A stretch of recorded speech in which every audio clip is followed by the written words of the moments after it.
நம்முடைய அந்த கல்வி உரிமைகளை கொஞ்சம் கொஞ்சமா எடுத்துடுறாங்க.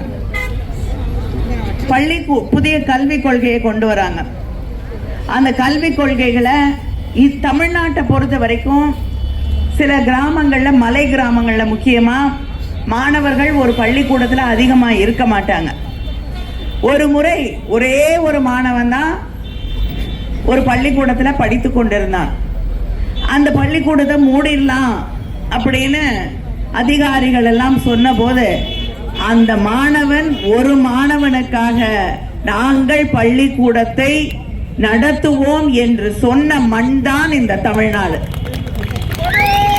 ஒரே மாணவனுக்காக ஒரு பள்ளிக்கூடம் நடத்தப்பட்டது, நடத்தப்படுகிறது. ஆனா பிஜேபி என்ன சொல்லுதுன்னா, நிறைய மாணவர்கள் இல்லாத பள்ளிக்கூடங்களை எல்லாம் மூடிட்டு எல்லாரையும் ஒரே இடத்துக்கு கொண்டு வந்து படிக்க வைக்கணும். அப்ப எப்படி பிள்ளைங்க பள்ளிக்கூடத்துக்கு போகும்? இங்க இருந்து 10 கிலோமீட்டர் தாண்டி சின்ன பிள்ளைங்க போய் படிக்க முடியுமா? அதுக்கு வாய்ப்பு இருக்கா?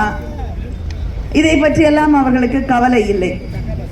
நம்ம பிள்ளைங்க காலையிலேருந்து பசியோடு இருக்கக்கூடாதுன்னு காலை உணவு திட்டத்தை கொண்டு வந்தது நம்முடைய முதலமைச்சர் அவர்கள்.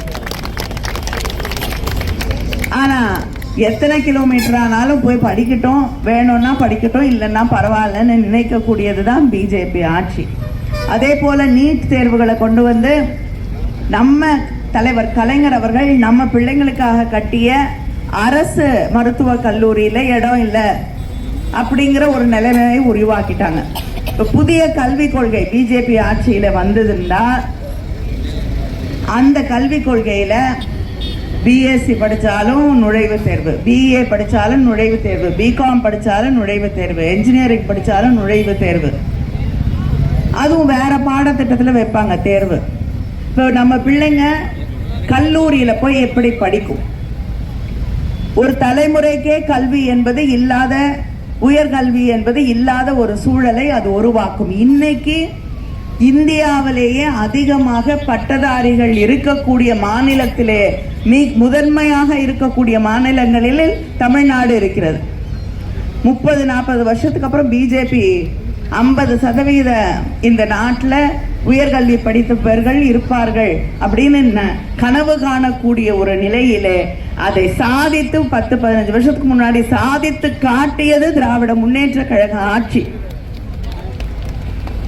இதையெல்லாம் மாற்றி நம்ம பிள்ளைங்க படிக்காம 100-200 வருஷத்துக்கு முன்னாடி எப்படி இருந்தாங்களோ அப்படியே போய் அடிமைகளாக, எந்த உரிமையும் இல்லாதவர்களாக, தலை நிமிர்ந்து வாழக்கூடிய ஒரு வாய்ப்பு இல்லாதவர்களாக ஒரு சூழலை அவர்கள் உருவாக்க நினைக்கிறார்கள். இது ஒரே ஒரு உதாரணம் தான்.